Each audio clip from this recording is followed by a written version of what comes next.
está gravação? Já. Boa tarde a todos. Estamos começando nossa 6ª aula de TAIS, Softwares Avançados de Sustentabilidade 2023. Estou muito feliz que estamos aqui. É um grupo muito pequeno. Nunca tem dado uma aula para turma tão pequena. Nós temos 4 alunos de mestrado, Alisson, Felipe, Karen e Maiara, de mestrado. Temos 2 alunos de graduação apenas, Dani e Nicole. Nós somos 6 alunos. Primeira coisa, eu queria convidar vocês para o seminário sobre sustentabilidade que está sendo organizado pelo Exército Brasileiro. Eles estão fazendo uma escola no nível nacional para a formação de militares, a nível tecnológico. Eu achei muito interessante o projeto deles vai ficar lá para o Camaragibe, aquela área, eles têm uma reserva natural muito grande, vão fazer para 6.000 pessoas. Então, a parte da habitação, dos alunos, dos professores, para as aulas práticas. Eu fiquei encantada com o projeto deles. Eles começaram, desde o ano passado, várias conferências, seminários, para aprofundar o tema da sustentabilidade, porque eles querem que o projeto seja sustentável. Aí eu acho que é muito meritório essa coisa. Uma das coisas que eles vão fazer é usar a certificação para a sustentabilidade, né? Essas certificações de limite de água, que inclusive a professora Svetlana dizia, os alunos já sabem, já ouviram falar, mas não conhecem tanto o sistema de certificação. Lá no CSU, uma das universidades que eles mais se preocupam em fazer edificações que sejam LEED. Né? Todas as novas construções são LEED certificadas. Os certificados se chamam LEED. E vários alunos que estudaram esse sistema de certificação durante os anos, e a preocupação do sistema de certificação de são muito o aspecto ambiental, muita parte de energia, principalmente nos Estados Unidos, o foco é o consumo energético, que é ar-condicionado, células fotovoltaicas, todos esses elementos que estão muito relacionados à economia de energia, economia de água, reutilização da água, resíduos sólidos, como é que você reutiliza, materiais de construção. Mas a parte social, eu acho que eles são um pouco, né, eles deixam um pouco de lado. Tanto é que nesse seminário me convidaram para falar sobre a sustentabilidade social aplicada às construções. Essa vai ser uma palestra de 20 minutos só. Eu queria convidar vocês, vai ser 28, 29 e 30, só que eu tenho que informar quem são os alunos que vão, são 3 dias. Eu, como dar aula dia 30, eu não queria, talvez ficar até 28, talvez eu fique 28 e 29, eu vou avisar isso para eles. Eu tenho outro compromisso nas quartas, no TCE, mas eu vou pedir para ser liberada, talvez. Eu queria ver se a gente vai juntos e dorme lá, né, e fica. Como são poucos alunos, são só 6 alunos, se todos quisessem vir, seriam 6, mas eu convidei mais 2 professoras, Márcia e Bárbara. Eu acho que dá, mas eles pediram mandar os nomes, porque eles precisam reservar. Né, e uma certa certeza de que a pessoa vai. Ela disse que os quartos cabem até 4 pessoas, então você também tem que ter essa, talvez, flexibilidade para eles botem vários de vocês juntos. Claro, vão botar homens e mulheres, né? Botar mulheres e homens separados, né? Mas eles dizem que é um resort muito bom, um óleo peri, da do SESC, já ouviu falar? Não, naquela direção da Zona Lógica, da Marca da né? Eles chamam. Nunca falar do SESC. Um hotel, do SESC, esses hotéis. Então, me avisem se puderem, mandem o nome completo, né, se possível. Não sei se qual o nome que você pede para a gente mandar para eles lá, caso vocês decidam ir, que dias vocês querem voltar, eles vão ter outros de manhã e ou se quiser, ou quem quiser ficar, certo? Mas eu gostaria muito de levar e a gente passar esses 2 dias lá conversando com professores de Alagoas, Rio Grande do Norte, Paraíba, fora a gente, né, e pessoas da parte de empresas, né, e do Exército também, vai estar lá. Então, eu acho que é uma boa oportunidade de conversar. Alisson que vai, né? Alisson consiste, a gente pergunta. Muito bem. Então, eu queria falar agora só uma introdução, assim, para vocês verem como é que a gente tem abordado pela sustentabilidade aqui na disciplina. A gente começou falando de forma geral qual o modelo de desenvolvimento que a humanidade escolheu utilizar para crescer. Né? E isso causou um grande crescimento populacional que ficou concentrado no setor urbano, certo? E a gente percebeu que a forma que a gente foi se desenvolvendo, muito focado em retorno a curto prazo e o aspecto econômico das coisas, o que a gente conseguiu fazer foi, às vezes, usar muitos recursos naturais, sem pensar se esse recurso natural conseguia se refazer para os próximos. Então, a gente vem usando sistemáticos, inclusive os fossil fuels, que são os combustíveis fósseis, é um recurso natural refilado, né? É como a água, é como... Isso que a gente tem que ter essa preocupação, é coisa que acaba. Eu não posso usar sem medir os impactos dele, porque senão ele não resiste ao tempo, né? Então, é por isso que tem esse termo de sustentabilidade. Mas a gente viu que essa forma da gente também perceber as coisas vem com a Primeira Grande Guerra. Na Primeira Grande Guerra, a gente percebe que quando a gente tem uma falta de balanceamento, ou quando existem esses conflitos, o mundo todo sofre. Então, é como se a gente começa a perceber que o mundo está interconectado. Eu diria que em 1844, quando se mandou o primeiro telégrafo, e os meios de comunicação e transporte começam a mudar, né? A gente tem depois o vapor chegando, né? O telégrafo, todos isso. Deixou a gente ciente de que a gente está interconectado. Né? Pelo menos a gente conseguia se conectar. Talvez a gente não percebesse que o que eu faço de um lado da Terra afetava o outro lado da Terra. Hoje em dia já é claro. Né? Você basta dar o exemplo da pandemia. Né?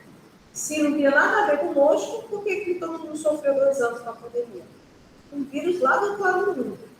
Mas também a gente pode ver que existem forças desintegradoras pela Grande Guerra, Primeira Grande Guerra, Segunda Grande Guerra, a Guerra Fria, né? Agora a guerra da Ucrânia. Todo mundo é afetado por isso, né? E a gente fica sabendo ao mesmo tempo. Agora, está por quê? 42 mil pessoas até agora. Acho que quando sai do número final vai ser bem mais que isso. Isso é muita coisa. São 2 universidades. As maiores universidades de Pernambuco morreram. Você percebe todo mundo da Universidade Federal e Pernambuco estadual e morrendo num só terremoto. É muita gente. Não é porque não. 42 mil pessoas. Isso o que eles sabem, né? Todo dia aumenta uns 10. Todo dia. Tu começa com 10, foi para 20. Agora 30 acabou, né? Não, 40, hoje foram 42 mil já. E fora os que não acharam, né? Porque estão achando vivo ainda, mas os que estão morrendo. De qualquer forma. Então, nós somos afetados por tudo isso. Estamos interconectados. E aí a gente percebe forças de desintegração, assim como de integração. Por exemplo, nunca antes se criou uma vacina, uma não, mais de 10 vacinas tão rápido no mundo. Quando dizia a gente vai criar uma vacina, isso é impossível. Demora 10 anos para criar uma vacina. Como é que eles vão criar em um ano? Nunca antes a ciência trabalhou tão eficazmente, trocando informações, não se esperava o artigo ser publicado.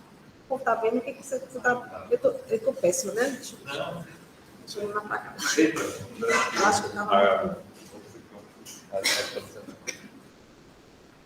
Então, nunca antes a gente viu a ciência funcionar tão rápido para fazer uma solução do problema. Então, sair as vacinas. Então, a gente percebe que a gente, do mesmo jeito que a gente tem potencial de causar muito mal, poluição no ar, poluição no solo, usar os recursos naturais, a gente também tem o potencial de trabalhar juntos para evitar que esses impactos tragam sofrimento para a população. Mas, para fazer isso, eu tenho que estar analisando os aspectos de forma global. A ONU, que começou como Nações Unidas, depois virou ONU, né? É um organismo nacional que tem tentado fazer pesquisas e estudos nas diferentes áreas de forma global. Ele tem vários organismos. A OMS, que é a Organização Mundial da Saúde, ela tem a OIT do Trabalho, e várias, tem o painel de mudança climática, e várias comissões e grupos que têm representantes de vários países tentando estudar aquilo, ver os dados e ver como é que a gente pode criar forças integradoras para resolver esses problemas de forma conjunta. Mas uma coisa que ficou clara é que sozinhas a gente não consegue fazer. Né? O problema pode até estar surgindo num lado do mundo, mas os impactos são observados em todas as partes e é responsabilidade de todos nós vermos como é que a gente pode ajudar isso. O que aconteceu? Há mais ou menos 30 anos atrás, em 92, isso vocês lembram, né? 72 foi a primeira grande conferência de Estocolmo, teve várias dessas conferências. Estou dizendo assim porque, na verdade, se você for em 2010, né?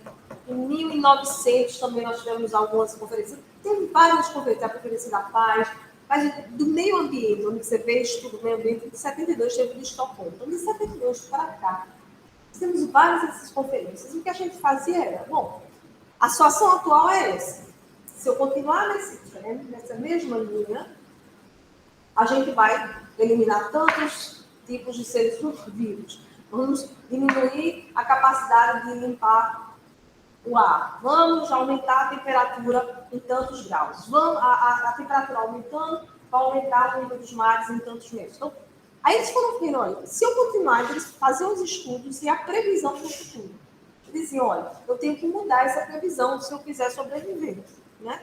Então, esses organismos vêm criando metas e objetivos. Existem alguns objetivos globais que a gente chama de Objetivos de Desenvolvimento Sustentável. Você já ouviu falar, ODS, né?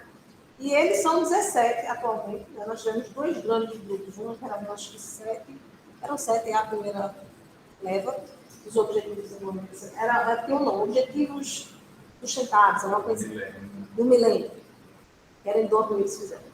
E aí agora fizeram esses 17 que dão um norte para as ações que a gente vai fazer. Tanto é que a gente vai fazer o concurso de vídeos esse ano com foco em temas que os alunos de civil, mestrandos, de preferência, mas de CDC também, podem desenvolver nas suas pesquisas para resolver o problema da nossa localidade. Então, sempre a ideia é ter esses metas globais que eu possa aplicar na minha realidade. Então, cada um de vocês vai olhar para a sua realidade, né? E dizer, olha, eu quero fazer minha pesquisa para resolver esse problema. Agora, aqui está vendo, eu tenho projetos, contratos de estações de obras públicas, de, sei lá, de transportes, que nem são sustentáveis, não terminam. Critérios, que métodos eu posso usar para garantir que um projeto de obra pública que custa tão caro comece e termine como previsto, né? Com custo, com tempo, com ele. Então, isso é um problema local e isso vai impacta, por exemplo, nas cidades sustentáveis, impacta em infraestrutura que você vai entregar ao povo. E aí você vai olhar naquelas metas, quais os objetivos, são geralmente 2 ou 3, quando você faz um projeto, podem ser atendidos com um só, né? Porque vai eliminação de desigualdade, tem vários objetivos. Você vai identificar quais são os objetivos que seu problema poderia resolver, caso você consiga resolver, qual é o problema que você está identificando e o que você propõe que seja feito. Você tem um TCC de 4 meses, 5 meses, 6 meses. Você tem uma dissertação que vai fazer daqui a um ano.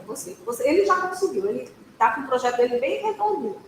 Né? O dele, ele quer criar uma forma de usar um material local, que é um resíduo, tá? Que atualmente não tem um descarte adequado, para que ele seja utilizado em substituição ao cimento dentro do concreto. Né? O cimento é um elemento muito poluidor, ele emite muitos gases de efeito estufa para ser produzido, e qualquer construção hoje em dia é de cimento. Então, se eu conseguir reduzir um pouco a quantidade de cimento que eu estou usando por um produto que está lá poluindo também, que eu não sei o que fazer, é uma grande coisa, um grande trabalho. Ele vai fazer, vai medir o quanto isso vai fazer e vai pegar. Então, o seu vídeo do IGDTC está pronto, né? É sobre esse tema. Ele vai fazer o tema da dissertação. E aí eu vou pedir para todos vocês fazerem a mesma coisa. Eu não nem vou pedir para fazer 2, assim. Acho que se Dani quiser, de graduação, se alguém de graduação quiser fazer, faz para acompanhar, mas não obrigatoriamente vocês ficaram com a responsabilidade de organizar. Mas no de mestrado, como tem que fazer para o IGDTC também, aí já combina com os 2. Aqui tem pouca gente, não vai ficar mandando fazer 2 grupos. A Alisson vai fazer o dele, você vai fazer o seu, o Karen vai fazer o dela. Eu fosse vocês, também fazia, só por o Dani eu faria o seu e Rock faria o seu. Mas se não quiser, também não tem obrigação. A Tati não vai perder nota. Mas eu acho que para concorrer, talvez até Dani faça com o Rafael. O único que eu deixo de fazer com alguém Dani, Rafael. Rock podia fazer com você, talvez. Só nesse caso eu deixaria fazer juntos, os outros iam ser individuais, o GDTC também. Tá certo? Maiara vai ser individual, Karen vai ser individual. Então, identificar o problema e como vocês, como alunos de engenharia civil ou de mestrado, conseguem resolver esse problema com uma pesquisa que vocês vão fazer. Em 1 ano, ou 2 anos, ou 6 meses. Tá certo? Muito bem. Então, esse é o vídeo que vocês vão fazer. Então, até agora a gente descobriu isso. Aí agora, a aula de hoje, na realidade, traz para vocês o papel da construção civil dentro do desenvolvimento das nações. As coisas mais caras são as construções existem no país. Né? Eles são um produto muito importante no desenvolvimento do país. Somos nós que construímos então, as escolas, os hospitais, os shoppings, as estradas que conectam os lugares, e mais, as universidades, os hospitais. São todas construções feitas pela engenharia civil. E a gente usa uma quantidade enorme de matéria-prima. Tá? Areia, pedregulho, brita, cimento, ferro. E imagina, né? Então a gente tem que transportar tudo isso para a obra, fazer a obra, às vezes a gente tem que descartar muito material, às vezes tem uma construção que você tem que desconstruir ou demolir, jogar esse resíduo fora, que às vezes não tem reutilização. O povo já está ficando esperto, hoje em dia já se tritura e usa como base, para não ter que fazer, então já está ficando mais esperto. Mas isso é um elemento da sustentabilidade, você está pensando, eu tenho que fazer, né, eu tenho um buraco lá que eu tenho que encher, eu não vou pegar uma matéria-prima nobre, né, eu posso reutilizar um material que eu desconstruí, que eu demoli lá para fazer minha base. E assim por diante. Então, a construção civil, por ser tão importante para a economia dos países, seja pelos empregos que ele dá, também ele tem uma cadeia de suprimentos, uma cadeia grande de pessoas que dependem e fornecem materiais para ele. Tá certo? Desde a pessoa que produz, por exemplo, o gesso, né, ou outros produtos que eu vou utilizar, até o agrotransporte, né, que traz as coisas para a gente. Então, tudo isso é alimentado pela construção civil. E a gente tem mão de obra direta e indireta afetada também pela construção civil, certo? Então, para criar os produtos que eu vou usar, eu preciso criar empregos para as pessoas produzirem aqui. Por exemplo, a empresa que faz mineração do gesso, né, ou de outros minérios que eu vou usar aqui, são empregos indiretos que a construção civil está criando para que ele possa ter os materiais para construir, né, não é só construindo, né, a própria obra. Então, é um setor que, sempre dizem, se o setor da construção civil está crescendo, a economia do país está crescendo, e vice-versa. Né? Um setor muito importante, que tem um impacto grande nos recursos naturais e que produz também muita poluição. Usa muita energia, água e produz resíduos. Tá certo? Então, esses impactos e traz qualidade de vida para as pessoas, quando é bem feito. Né? Eu teve uma preocupação, né, naqueles programas de Casa Minha Vida, que a gente viu um que foi com certificado com o selo Ouro da Caixa Econômica Federal. E a gente sabe da seriedade da Caixa como órgão financeiro. Ele tem auditorias. Então, é por isso que, às vezes, é chocante. Depois de 4 anos, você vê que 80% a 90% das casas tinham reformas e patologias identificadas. Por 2 trabalhos que a gente fez, né? Com Alex e com João. A gente ficou 4 anos só, já com tanto problema, todos eles com alguma modificação feita. Então, como é que a gente pode tornar essas construções mais eficazes? Eu vou dar a coisa mais importante da vida dele, né? O produto mais caro que ele vai ter, a casa dele, que já está com tanto problema. Então, eu tenho que ter essa preocupação da qualidade de vida de quem vai usar esse produto ao final. Né? Então, essas preocupações todas, quando incorporam, além do aspecto econômico, o ambiental e o social, que é a qualidade de vida das pessoas, aí a gente chama de sustentável. Então, ter construção sustentável é aquela que está preocupada com fazer uma construção que considere os impactos desses pelo menos essas 3 dimensões. Ele tem outras dimensões, como ética, transparência, tem muitas outras coisas, né? Manutenção da cultura do país, tem muitos outros aspectos, mas esses 3 são os fundamentais. Então, você, mestres, engenheiros civis, tem que ter essa preocupação. Não é porque é construção sustentável, não. Agora, qualquer construção deveria ser sustentável, né? Porque ele é economicamente viável, ambientalmente benigno, ou pelo menos que destrói o meio ambiente, e socialmente justo. Né? Eu tenho que pagar bem os funcionários, eu tenho que ter uma diversidade na tomada de decisão para poder pegar os aspectos, tem que ser acessível. A acessibilidade faz parte agora da sustentabilidade. Né? É um direito da gente e uma obrigação da gente. Né? Então, esse aspecto agora que a gente vai trazer para vocês, que Dani vai apresentar para vocês hoje, que Roque vai terminar na próxima aula, é a Agenda 21. Então, na época, mais ou menos, depois de 92, quando teve aquela reunião, alguns grupos se juntaram. Um grupo de engenharia civil também se juntou, como você estudou, eles pegaram e juntaram os cientistas, professores de universidade dos países em desenvolvimento para definir o que seria essa construção sustentável para esse tipo de país agora. Então, agora, Dani vai falar um pouco sobre isso para a gente, então vai definir o que é construção sustentável para a gente, é isso? Eu tenho falar sobre os facilitadores. Ah, Maria.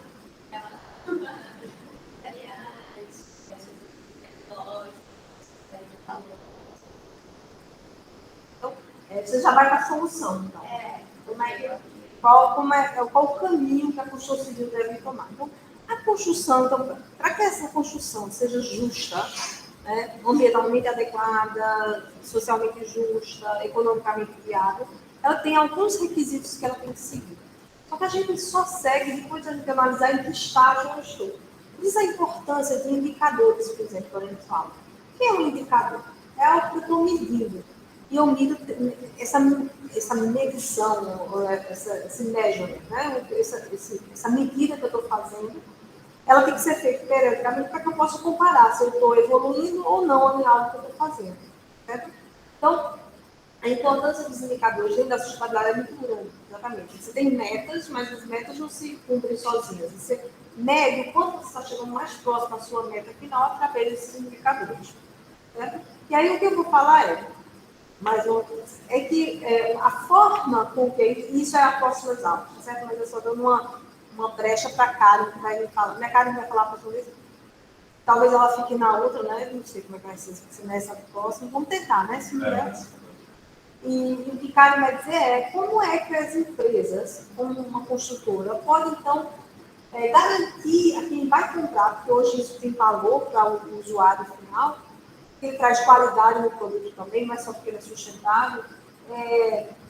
Como é que ele sabe que essa construção é ou não é sustentável? Às vezes é difícil de saber, né? Aí você diz, eu não compro esse produto dessa empresa porque usa crianças chinesas para construir. Eu não vou comprar, não vou fazer dinheiro, não vou... Porque aí você está financiando, né? Por exemplo, trabalho infantil. A mesma coisa das empresas e as construções. As construções, à medida que elas sobem de preço, ou viram de maior valor agregado, elas procuram ser sustentáveis. E aí existem certificadoras, agências que são privadas, não são públicas. Você não é obrigado a atingir aqueles níveis, mas se alguém financiar algo, pode ser que ele obrigue você a dizer, olha, eu só financio se você sua construção for sustentável. E aí ele vai ter critérios. Então, o selo da Caixa Azul é um dos elementos que a financiadora diz, olha, se você quiser meu dinheiro para construir uma casa, você tem que ter esses critérios de sustentabilidade aplicados. E como é que eu vou saber? Através de indicadores. Aí ele vai dizer, olha, para água é assim, energia é assada, para resíduos é assada, para material que você vai usar é assim. E assim você vai sendo medido. Por exemplo, eu me lembro muito bem, aqui mesmo, é difícil, muito difícil alguém conseguir certificação. Aqui, várias empresas foram visitar, tentaram o LEED, tentaram um ARCO, eles desistem meio caminho, porque, por exemplo, o LEED mesmo, ele é muito focado na energia, consumo energético, né? Então, ele só dava se você tivesse ar-condicionado central. Aí, quando você tem lojas que você tem que dividir entre eles de caixa, eles não querem pagar por ar-condicionado central, eles preferem pagar só, entendeu? Porque às vezes sai mais caro. São elementos que são limitantes, né? E aí, por exemplo, o AQUA tenta reduzir esse poder da energia na população e cria um certificado que é mais uniforme entre os critérios. Mas mesmo assim é muito difícil. Se eu não me engano, o Rio-Mar tem certificado AQUA. Camaragibe fez o seu próprio certificado, porque também era muito difícil atingir os níveis do nível. Ele fez o seu próprio. Teve outro também que existia no caminho, estava tentando, mas é tão complicado, é tão complexo, né, para conseguir. Mas, assim, é uma forma da gente garantir que ele está atendendo alguns critérios. Mas esses critérios, às vezes, consideram muito mais os aspectos ambientais do que os sociais. E aí dá uma distorção. E aí a gente viu até um vídeo, aula passada, com a retrasada, sobre a desigualdade que nós estamos vivendo hoje no mundo. Essa desigualdade aumentou, só aumentou da colonização de 1500 para cá, aumentou mais de 10 vezes. Parece que eram 3 vezes os países ricos mais pobres, agora são 80 vezes mais ricos do que os pobres. Então, essa desigualdade econômica é outro elemento que a gente tem que estar atento. Tá certo? Então, basicamente, além disso, vou passar a palavra para a Dani, foi minha introdução à tua aula. Essa agenda 21, então, essa agenda 21 para construção sustentável em países em desenvolvimento, veja que a gente já está diminuindo bastante. Desenvolvimento sustentável, os órgãos internacionais, cada setor. A construção civil tem suas próprias certificações, a ISO, que caracterizam, definem os termos da construção sustentável. E ele vai dizer exatamente essas três dimensões que a gente já falou, que é o tipo online, que é geral, mas agora para a construção civil. Agora, Dani vai falar. A palavra é sua, Dani.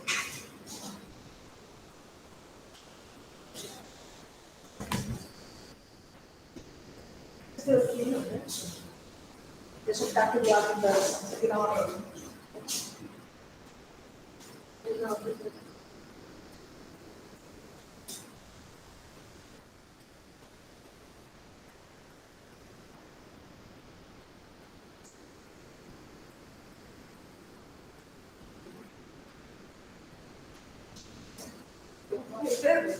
Já estou muito difícil, viu? Vai ficar com umas 3, 4 pessoas. Olha, você espera, você tem que ver a gente. Assim, Quer que eu bote? Vou botar aqui.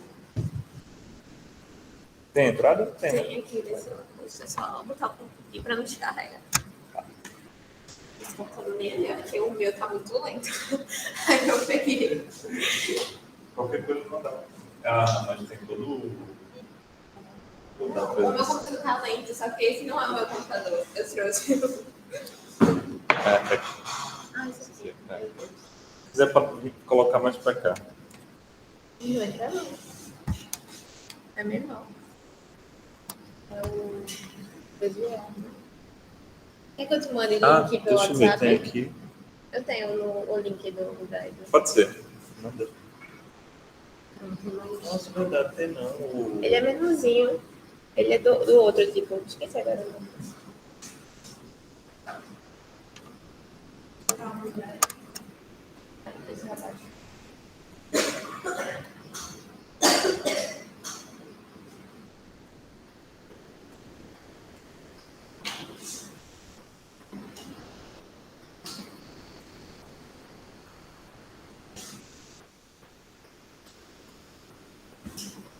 Cara, não vai nem entrar.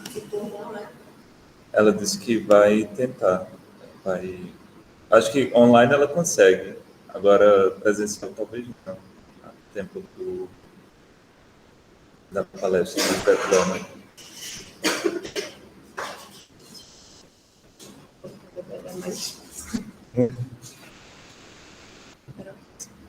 Tá aqui já? Tá. É o link.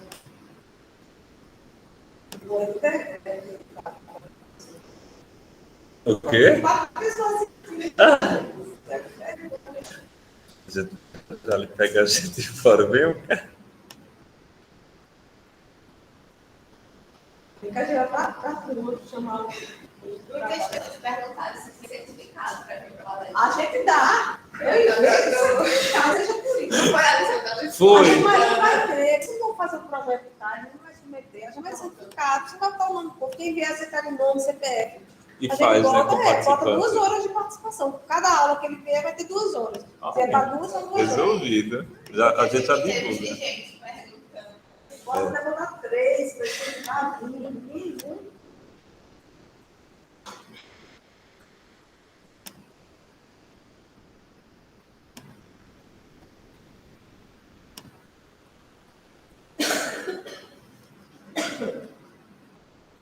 Hoje aquela limpeza que eu nem tenho, tá 2 dias. Foi. Meu Deus. Tá bem, né? Eu fiquei usando máscara. Toda vez eu dá errado mesmo quando eu. Deixa eu ver se tá passando aqui. Só isso. Boa tarde, pessoal. Eu e o Roque tinha ficado responsável por falar sobre a Agenda 21 para a construção sustentável em países em desenvolvimento. Como o Roque teve os imprevistos e professores de saúde, a gente acabou dividindo a nossa aula em 2 partes. E eu nomeei essa aula como um panorama sobre os facilitadores. Bom, mas antes de falar um pouco sobre os facilitadores, não tem como falar o que foi a Agenda 21. A Agenda 21 é um programa global para o desenvolvimento sustentável para o qual contribuíram governos e instituições da sociedade civil de 179 países, envolvidos por 2 anos em um processo preparatório que culminou com a realização da Conferência das Nações Unidas sobre o Meio Ambiente, no Rio, em 1992. Apesar de ser um ato internacional sem caráter mandatório, a ampla adesão aos seus princípios tem favorecido a inserção de novas posturas frente aos usos dos recursos naturais, a alteração de padrões, como a adoção de tecnologias mais brandas e limpas que representam uma tomada de posição ante a necessidade de assegurar a manutenção da qualidade ambiental. A Agenda 21 resultou em quatro novos acordos, que foram a Declaração do Rio sobre o Meio Ambiente e Desenvolvimento, a Declaração de Princípios sobre o Uso das Florestas, a Convenção das Nações Unidas sobre Diversidade Biológica e a Convenção das Nações Unidas sobre as Mudanças Climáticas. Bom, em relação à Agenda 21 para a construção, essa agenda para o setor da construção foi concebida como um intermédio global entre as agendas internacionais mais amplas e as agendas nacionais. No entanto, a criação de um ambiente construído no mundo desenvolvido requer uma abordagem diferente dos que estão nos países em desenvolvimento, por questões culturais, por questão de visão de mundo, que impactam a compreensão e implementação do desenvolvimento e construção sustentável. O objetivo da Agenda 21 para a construção era entender melhor os desafios e formular uma agenda de desafios e estratégias nacionais, ou seja, cada país teve o intuito de criar sua própria agenda de acordo com a sua realidade. Vale ressaltar que a Agenda 21 não tem o intuito de dar as soluções prontas. Não é uma receita de bolo que você tem que seguir. O intuito dela é criar um ambiente onde os atores que estão buscando soluções para os problemas dos países tenham esse ambiente propício para que eles possam aplicar e replicar. Eu aprendi isso com a minha pesquisa. Em outro país está uma mesma linha de raciocínio e eles possam colaborar e poder aplicar nas suas realidades. Bom, a Agenda 21 brasileira, o Brasil, assim como os demais países, como eu falei, eles tiveram a responsabilidade de criar sua própria agenda de acordo com a sua realidade. A Agenda 21 é uma avaliação das potencialidades e vulnerabilidade do nosso país, determinando a estratégia e linhas de ação cooperadas ou compartilhadas entre a sociedade civil e o setor público. A criação dela foi em fevereiro de 1997, e foi junto com a Comissão de Políticas de Desenvolvimento Sustentável, permitindo que o assunto avançasse no processo decisório central do Poder Executivo. Na realidade brasileira, os principais temas centrais que eles viram que precisavam ter uma atenção maior eram as cidades sustentáveis, a agricultura sustentável, a infraestrutura e integração regional, gestão de recursos naturais, a redução da desigualdade social e a ciência e tecnologia para o desenvolvimento sustentável. Quais são os países que são mais sustentáveis? Bom, existe um ranking, na verdade, até tive a curiosidade de pesquisar se existia, e realmente existe. E esse ranking, ele é seguido por essa ideia. O crescimento organizado e bem estruturado das cidades é uma das características presentes desses países que estão nessa lista, e eles promovem ações de baixo impacto ambiental, valorizando a cultura local e compreendem os direitos dos cidadãos. Para entrar na lista, os países precisam alcançar os 17 objetivos, e aí existe uma pontuação de 0 a 100, de acordo com o cumprimento desses objetivos. Os países que que demonstram maiores desempenho em relação ao cumprimento desses objetivos são, em primeiro lugar, a Finlândia, com 85,9 pontos, depois a Suécia, Dinamarca, Alemanha, Bélgica, Áustria, Noruega, França, Eslovênia e Estônia. Todos esses países, eles têm algumas particularidades, de acordo com a sua realidade.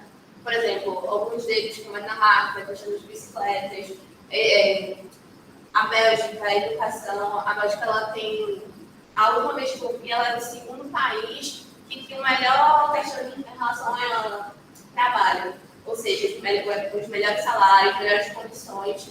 Então, isso já pontua em relação ao desenvolvimento. Na Europa, né? Isso, a maioria são na Europa. E essa lista, na verdade, já são 2021. Foi o último relatório das Nações Unidas que eu vi. Na verdade, tem um de 2023, 2022, mas só que foi na Universidade de Yale. Aí, tipo, como não era oficial, eu não quis colocar porque eu não sei o parâmetro que eles levaram em consideração. Eles já colocaram outros países, tipo, como Luxemburgo, eles já consideravam a Dinamarca como primeiro lugar. Então, assim, já estava mudando. Tá, e quais são os desafios do Brasil? Aquele foi um ranking com os 10 primeiros colocados. O Brasil está na posição 61, na lista dos países mais sustentáveis, com 71,3 pontos. O objetivo alcançado que se destaca é o da acessibilidade à energia. Isso se deve muito à nossa matriz energética, ao nosso posicionamento também geológico, quando a gente tem.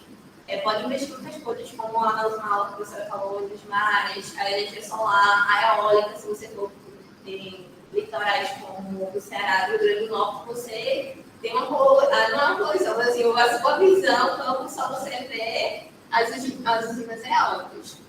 E entre esses 17 objetivos, os maiores desafios do Brasil são a boa saúde e bem-estar, que vai relacionado ao objetivo 3, o emprego digno e crescimento econômico, que está relacionado ao objetivo 8, a redução das desigualdades relacionada ao objetivo 10, o consumo e produção responsável, que está relacionado ao objetivo 12, vida debaixo d'água, objetivo 14, vida sobre a terra, objetivo 15, a gente vê que tanto na Amazônia como outros estados, a gente vê muitos animais em extinção e muitas obras e aplicações da indústria que acabam tendo um impacto muito grande. Porque os valores que eles aplicam não é... Tem uma citação que fala no livro, que ele fala sobre o conceito de um futuro, que é um conceito africano, onde se diz que a ideia central é que estamos juntos, estamos fazendo parte de uma sociedade, ou seja, a minha tomada de decisão impacta diretamente em você. Então, basicamente é isso. As plantas, todos os recursos minerais e tal, eles não são vistos como natureza, eles são vistos como produto. Eles têm um valor, não um valor que deveria ter, que é um valor econômico. Também tem outro desafio, que é a paz, a justiça e as instituições fortes, que está relacionado ao objetivo 16. Bom, agora que a gente fez o panorama um pouquinho para entender o que foi a Agenda 21, que Roque vai explorar mais na próxima aula, não tem como a gente não falar dos facilitadores. Na verdade, em relação ao desenvolvimento sustentável, as práticas elas estão sendo inovadas no contexto de desigualdade social, como a professora já tinha falado, num contexto onde não tem condições propícias para a gente aplicar tudo que tem sido descoberto. E o setor da construção civil, assim como da mineralogia, são os dois setores que mais eles mexem com a economia do país. E o nosso setor da construção civil, ele é um setor que ele é muito resistente à mudança, justamente porque ele visa mais a questão econômica. Então, a Agenda 21 ela vem com esse foco, identificar os facilitadores e ações, porque se eu tenho uma visão limitada, eu preciso mostrar o caminho das pedras. Preciso ampliar a visão das pessoas em relação a isso. Então, os facilitadores vêm com esses focos e vêm com esse foco de mostrar o que é necessário para alcançar o desenvolvimento sustentável, seguindo os princípios de sustentabilidade e desafios do mundo em desenvolvimento. A Agenda 21 aponta 3 conjuntos de facilitadores, visto como igual importância para a promoção e implementação da construção sustentável, sendo eles os facilitadores de valor, os institucionais e os facilitadores tecnológicos. O primeiro facilitador é o facilitador de valor, que está introduzido em um contexto, como eu havia falado, de desigualdade, materialismo, falta de preocupação com a biosfera, para que a sustentabilidade se torne um critério fundamental para decisões de indivíduos, corporações e governos. A humanidade precisa redefinir seu sistema de valores. Isso inclui códigos de éticos ou morais que ela damos, o valor que atribuímos a uma ação e seu resultado e as recompensas que buscamos e premiamos. Esse facilitador é um processo através do qual as empresas podem, juntamente com o seu pessoal, desenvolver um conjunto comum de valores numa ética partilhada, que possam subscrever e reconhecer o valor intrínseco do nosso ambiente natural, construindo as relações sociais mutuamente benéficas. Quando eu li isso em relação a mudar os valores, eu lembrei que a professora estava falando dos certificados, que muitas vezes certificados eles não são, posso falar, eles são vistos como um diferencial para a concorrência. E não seria esse bem o intuito. Então, o objetivo em si está se tornando até econômico, de certa forma. Por exemplo, o primeiro prédio que recebeu a certificação LEED foi nos Estados Unidos, a torre do banco lá, o Bank of America. E ele foi uma construção que ele visou reduzir a questão de emissão de CO2, mudando a história, e também a questão de otimizar a luminosidade e o ar. Então, assim, você vê que é um banco, não é um prédio que fosse em relação a um prédio sustentável, uma coisa assim. Então, você vê que qualquer área pode aplicar isso na sua construção. O setor da construção civil pode desempenhar um papel decisivo no sucesso ou fracasso da busca pela sustentabilidade. Como eu havia falado, é o setor que, assim como a mineralogia, é um dos setores que mais movimentam, ou seja, são empregos, é a economia do país, e o setor da construção civil é o seguinte: se ele está bom, a economia do país também está bom. Então, assim, é um parâmetro. A gente sabe como o país está em relação a isso. No entanto, isso exigiria que o setor examinasse criticamente o sistema de valores nos quais estão baseados atualmente e fizesse mudanças necessárias. Para ajudar com isso, deveriam fazer um mapeamento da rota e marcos da mudança, reavaliar o patrimônio e a tradição, entender o que impulsiona o sistema de valores atuais, o que me motiva a continuar, o que me motiva a aplicar essa diferença no que eu tenho feito, desenvolver uma nova forma de medir o valor e recompensa, desenvolver códigos de conduta baseados numa ética compartilhada e relatos de responsabilidade social corporativa para o setor da construção. O segundo facilitador é o facilitador institucional. Sem instituições funcionais e de apoio, o desenvolvimento sustentável não será possível. Isso inclui governos nacionais e locais, agentes de planejamento, instituições acadêmicas de pesquisa, para que o desenvolvimento sustentável se torne uma realidade. E as seguintes exigências são impostas às instituições, que elas realmente entendam e apoiem os princípios do desenvolvimento sustentável. Como eu havia falado, a questão da competitividade tem sido muito associada ao desenvolvimento sustentável. E aí você deixa de lado que eles o entendimento de por que eu estou fazendo aquilo. Muitas vezes a gente afirma que defende algo, mas a gente não busca conhecer mais qual é o impacto daquela minha atividade. Por que eu estou aplicando isso? Às vezes a construção civil acaba sendo um pouco muito robótica. Tipo, a gente temos que fazer isso, temos o prazo, temos seguir uma sequência de ações que, na verdade, alguma coisa que você pode mudar, inovar, vai fazer uma diferença. E vai otimizar o processo. Fazer investimentos não precisa ser... a gente associa muito a investimentos volumosos. E não precisa ser, às vezes, uma atitude faz a diferença. Então, o segundo ponto é que seja seguido uma abordagem integrada e um princípio de preocupação. O terceiro facilitador é o facilitador tecnológico. Muitas vezes a gente associa os facilitadores tecnológicos só a softwares, ou se não ferramentas. E, na verdade, eles também são metodologias. Um exemplo muito comum que a gente utiliza na engenharia civil agora é a metodologia Lean, que ela visa otimizar os processos, ou seja, dar certo na primeira vez, mas também a gente entender e compartilhar. Às vezes, essa questão de profissional é tão forte que a gente não gosta de dividir com alguém o que a gente aprendeu. Porque, às vezes, o que a outra pessoa está fazendo é o que falta no meu projeto. Então, assim, os facilitadores tecnológicos, eles também são nessa abordagem. O desenvolvimento, ele é apoiado pela tecnologia, não apenas por meio do fornecimento de estrutura física, mas também por meio de ferramentas e conhecimentos que auxiliam na tomada de decisão. Se eu procuro saber me informar antes, a chance de eu tomar uma decisão que me prejudique é muito menor. Diante da realidade que vivemos hoje, pode-se afirmar que os objetivos socioeconômicos de desenvolvimento não podem ser alcançados sem o uso da tecnologia. No entanto, a tecnologia utilizada deve apoiar os princípios da sustentabilidade. Para que os facilitadores de tecnologia sejam bem-sucedidos, são necessários processos de transferência e gerenciamento de tecnologia, bem como acesso a essas tecnologias.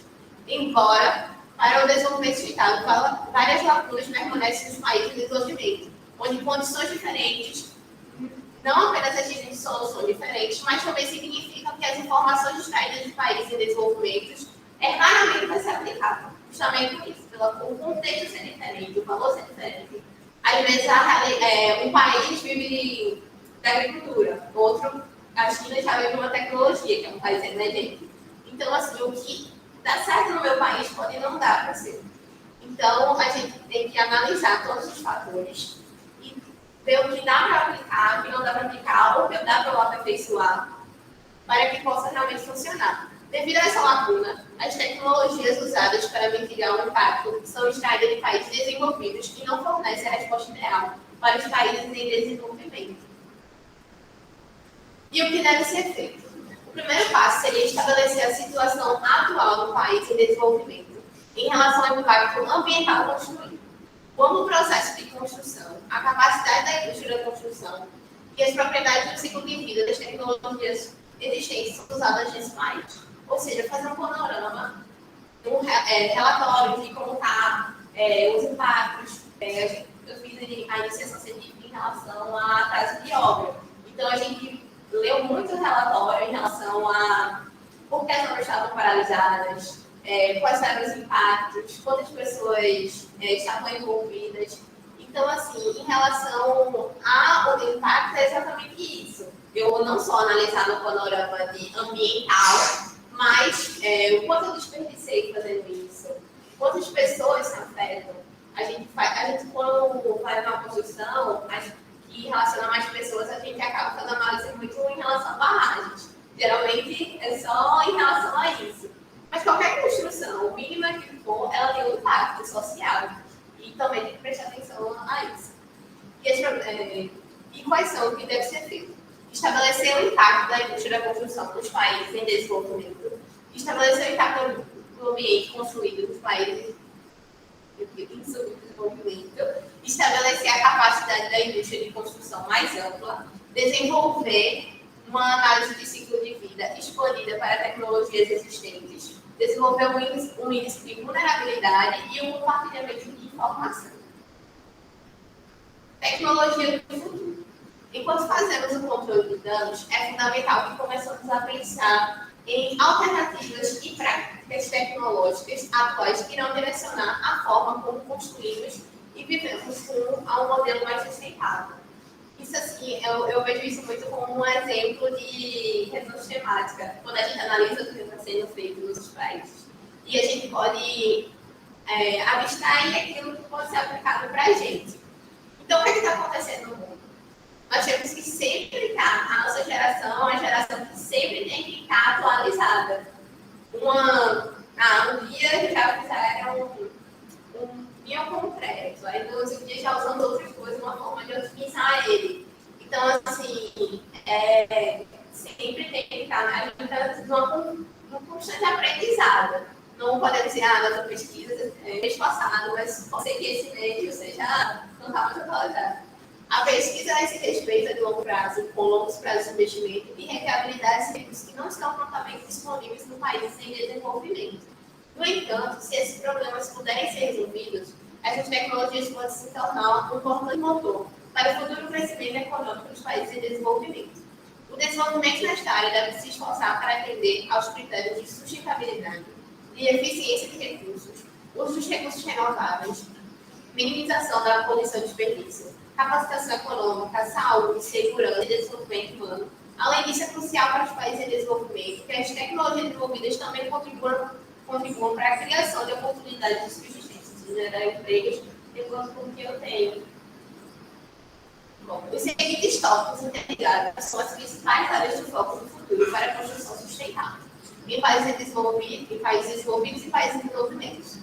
Vou citar em quatro deles, que são os prédios de infraestrutura e ecossistemas.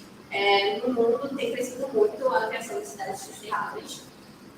Tanto aqui no Brasil, eu acredito que ainda está em teste, eu não lembro agora o estado, mas eu acredito que seja em São Paulo, que já está sendo teste da cidade inteligente, onde a gente utiliza todos os recursos naturais, até a forma de construção deles, com materiais biossustentáveis. Então, assim, e até é um investimento muito alto, acaba sendo em relação a isso. Porém, você acaba ganhando a longo prazo.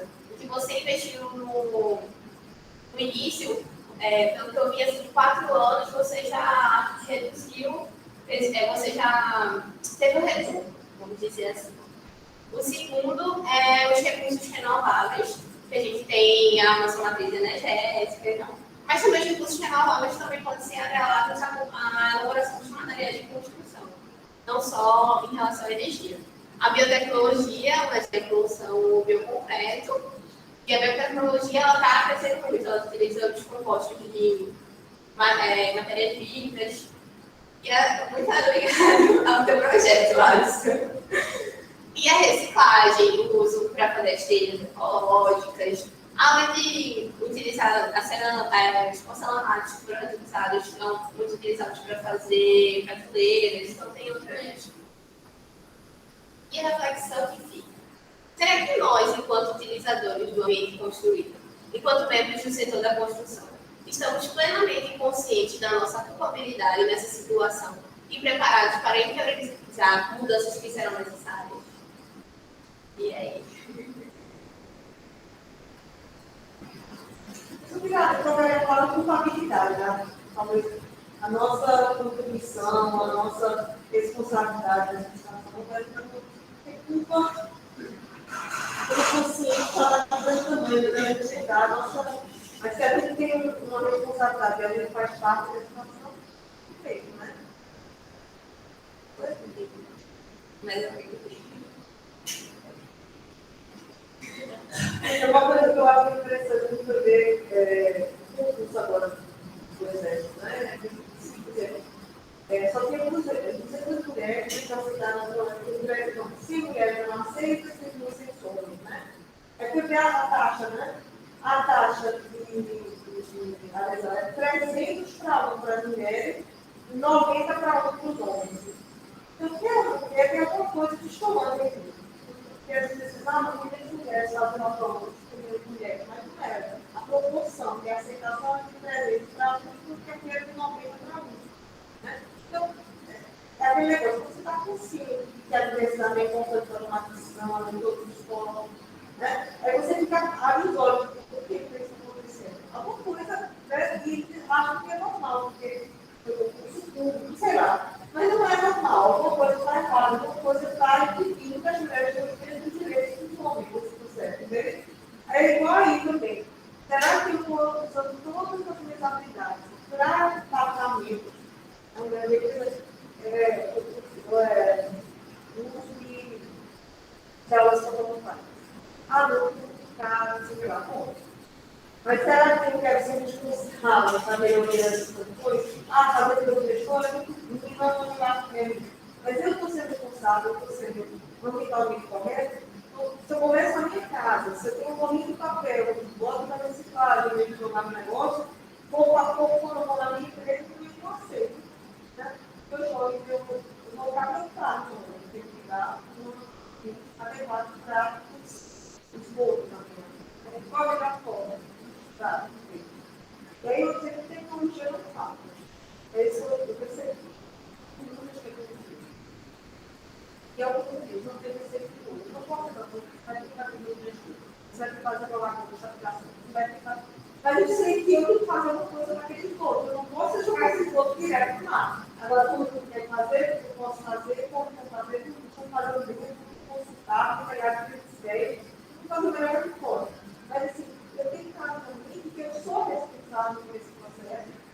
que eu consigo mudar essa realidade. Se a gente não mudar, ninguém vai mudar. Se nós formos viver assim, estou lá falando isso, eu estou lá onde? E aí, o que eu vou fazer, então? Eu vou tentar comentar, vou ter dados, vou ter ajuda, vou ter isso, mas se eu fizer a mesma coisa, porque esse é o problema do ser humano, mas é que a gente precisa de crianças. E é mais de um 20 anos atrás, e se eu continuar desse jeito, você não vai ter muito nenhum.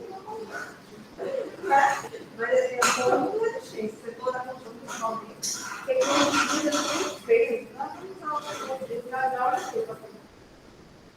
A segunda reflexão. De que forma a sustentabilidade pode ser estratégica? Bora para a aplicação. E aí?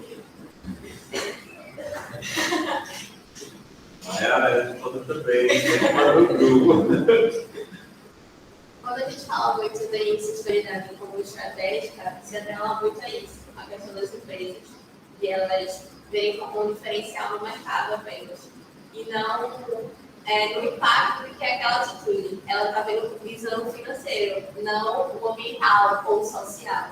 Então, assim, a sustentabilidade, ela vista como estratégica, quando as pessoas falam, é exatamente em relação a isso. Como eu posso falar? E para você desconstruir esse pensamento, essa ideia que as pessoas têm, é muito difícil. É um caminho contínuo. Então, assim, realmente é complicado isso. Muitas vezes, sustentabilidade é valorizar papel reciclado na hora de consumir, né? Quando eu tenho muitas coisas que eu não posso fazer aí, claro, porque reciclado é melhor do que o branco, mas vamos pensar juntos, existe estratégia de tudo que eu tenho de todos os meus caminhos, eu tenho que pensar nas coisas. Acho que tem que ter mecanismos para que as pessoas possam ocorrer, entendeu? E aí, quando o logístico sustentável, que é uma exigência nacional agora, para fazer é um elemento que tem que pensar nisso, entendeu? Os indicadores que eu vou ter que vai evoluir isso. Na verdade, muitas vezes você pode dar vida, não pode dar vida. Não é para dizer que você não pode botar consumidor. E até uma das aplicações que o livro fala, e os artigos também trazem, é a própria empresa ter o seu próprio nivelamento. Em situação, a gente se encontrou e agora a gente está pensando o que, é que a gente fez. Então, assim, na próxima, o que, é que a gente vai fazer agora? Então, assim, é uma constante, tanto de informação que você está se atualizando, mas também de aplicação. E aí entra muito a questão da tecnologia, das metodologias. Mas o que é que eu posso aplicar essas metodologias no meu trabalho? A gente fala também de metodologia ágeis, a metodologia livre, como eu havia falado. Então, assim, o mercado está sempre atualizado. E as pessoas tinham a visão que a engenharia civil ela não se atualiza. Mas, na verdade, ela se atualiza. É porque, às vezes, a gente está numa questão de comodismo e acaba só visando por exemplo, as questões dos prédios. Muito, se você vê agora, a maioria dos projetos, os prédios são os mesmos formatos. Não muda muita coisa. Então, assim, por quê? Porque é mais cômodo para mim fazer ele em quadrado. Nossa, minha torre, vendo não sei quantos apartamentos. E é isso. Mas o que eu posso otimizar aquela construção? Para as pessoas que vão morar lá, para as pessoas que vão trabalhar lá. Então, assim, é muito louco. E aqui a atividade que eu temos. E eu estaria ficando com relação à senhora se vai postar a atividade depois que ele der a aula ou você não sabe. Você está pensando. Eu acho que dá para postar, que é muito. A atividade ela engloba o que a gente pretende, o que eu falei, que falar e tudo que está vendo na aula. Então, assim, envolve muito o conceito de sustentabilidade. Já pode botar para fazer? Aí entregaria assim depois do carnaval no tempo. Até para a questão da leitura, assim, então, tarefa de leitura, todo mundo leu lá no livro na página do contexto, gostaram que eu faço Maiara no seu eu não sei. Maiara, qualquer coisa fala do grupo. Então, eles responderam isso, e a frase é quarta-feira à noite, a gente vai entregar em relação à nossa igreja. Tinha mais atividade para nós, né? Não, era só mais a questão de participação e também tem com rock. Alguém que fez essa pergunta, porque eu Não, é porque eu só quero um print. São 5 questões fechadas e uma aberta para responder. Mas é simples, assim, não há nada fugindo do que a gente. E aqui foram as referências que a gente utilizou. Como você vai ter isso ali para passamento não e-mail, sobre ele. Ela não vai ter juntinho, aí vai mandando espaço em branco, sobre o mundial online. Eu acho que isso está certo, só essa parte. Parabéns, eu achei que estava ótimo. Vamos todos ficar juntos para uma foto.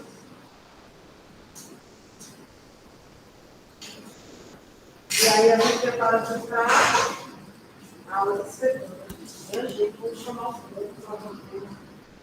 Vocês não conhecem ninguém que queira fazer educação científica. Porque, ó, veja, alguém pode ajudar. Tem bolsa agora do PDPR. Eu mandei no grupo, que é um grupo que é geral, assim, com todas as engenharias. Aí eu mandei uma mensagem na senhora mandou, e quem veio falar comigo, eu já mandei o inicial. Você fez um post Vou fazer. Eu me pedi aula desde manhã, já consegui. Mas eu falei com o Saí já. Já, ótimo.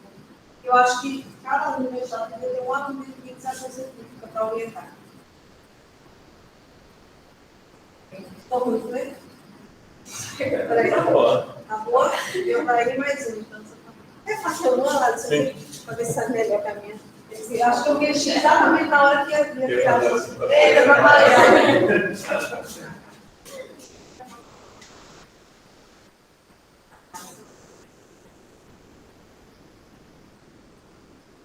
Nossa. Acho que eu vou um pouco mais. Ah, isso é.